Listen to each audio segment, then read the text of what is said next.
saya garis bawahi, utang selama ini tidak pernah dibayar. Tadi kalau Pak Misbakun mengatakan bahwa 400 triliun, tapi 400 triliun itu tidak ada di dalam belanja negara. Jadi artinya itu di luar. Artinya yang selalu adalah utang dibayar dengan utang lagi.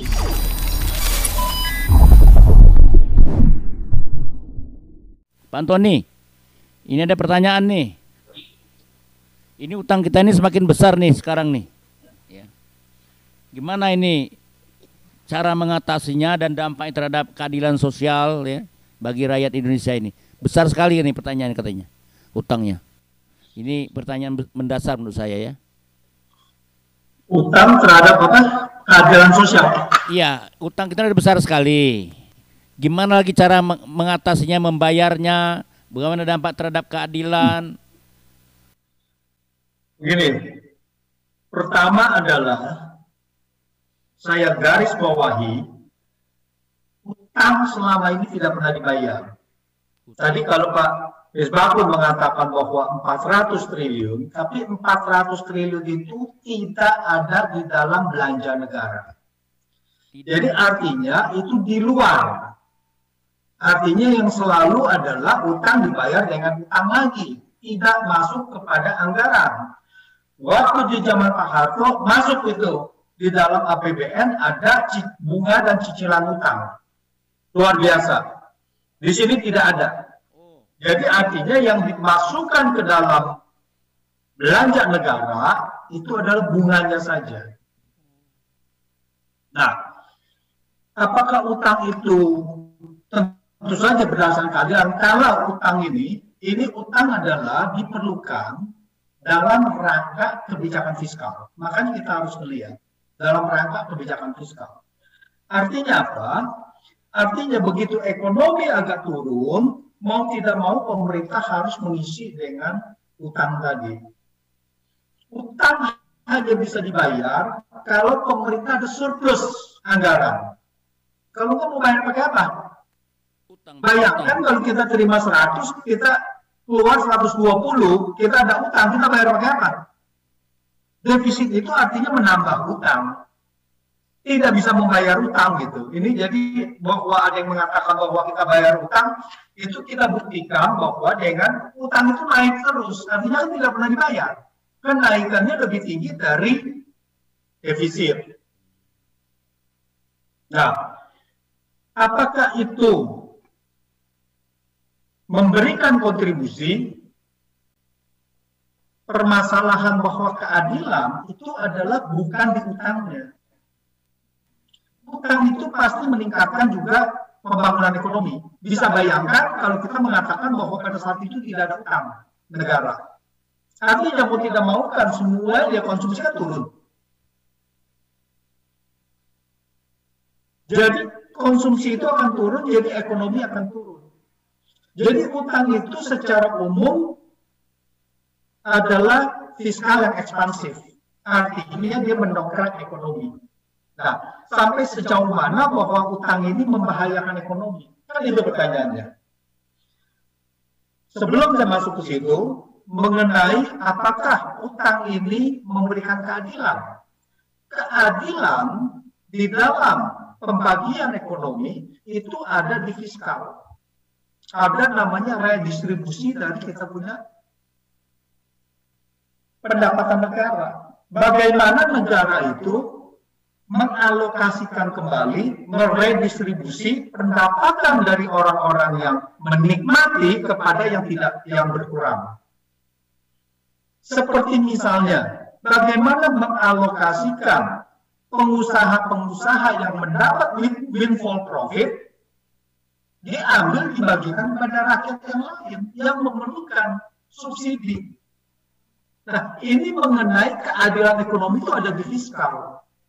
Nah, PPN, kenaikan PPN itu bukan hanya membuat ekonomi turun, tetapi juga mengganggu keadilan karena PPN adalah menyedot uang dari rakyat untuk misalnya bangun infrastruktur. Siapa yang akan menikmati infrastruktur itu? Ya, perusahaan-perusahaan korporasi-korporasi. Nah, ini yang membuat suatu ketidakadilan. Dan kedua adalah PPN secara angka tetap, tetapi secara relatif terhadap pendapatan, semakin pendapatan kita rendah, maka kita membayar efektif adalah lebih besar secara persentase. Kalau saya bilang, kalau saya punya pendapatan 100, saya membayar PPN 10, ya 10%. Kalau yang 1000, ya dia bayar 10 cuma 0,1%. Nah, ini adalah mempunyai efek regresif yang membuat suatu ketidakadilan. Nah, ini saya katakan bahwa kebijakan fiskal kita itu tidak ada di sini, tidak memikirkan fiskal itu lebih besar daripada cuma isi kas negara. Ini mengenai keadilan perpajakan dan sebagainya. Keadilan pembagian dari kue. Karena apa? Pertumbuhan ekonomi, ya saya garis bawahi, pertumbuhan ekonomi pasti meningkatkan kesenjangan sosial tanpa intervensi pemerintah.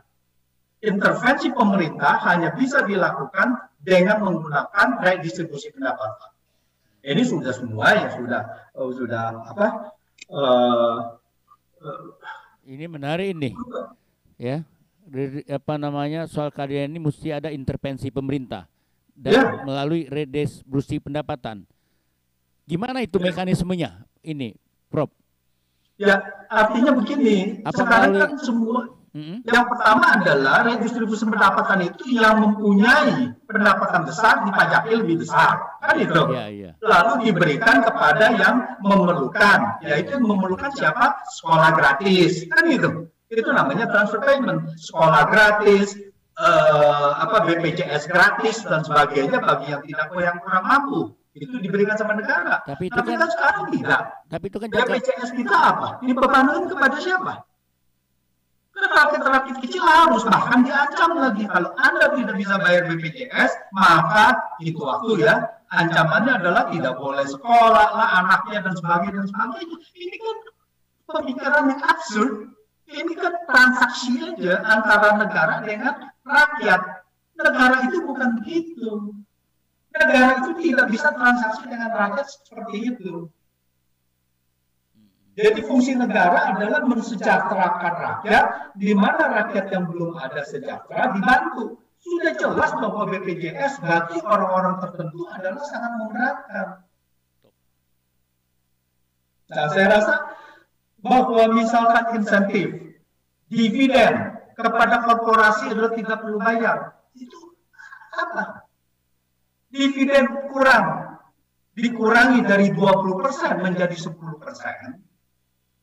Pada tahun 2008 itu adalah cikal bakal bahwa tax ratio turun. Jadi itu dimulai dengan Undang-Undang PPh 2008. Saya bisa buktikan itu. Nah, pajak-pajak orang aja dikurangi. Karena miskin cuma sedikit yang dikurangi. PTKP dinaikkan. Seperti begitu. Dibebani.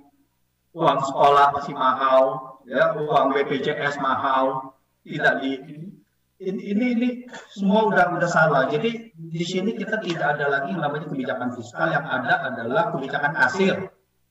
Saya ulang lagi, kebijakan kasir untuk mengisi bagaimana saya punya duit kurang, saya harus isi gitu. Padahal itu akan membuat ambruk ekonomi dan akan membuat masalah dengan keadilan.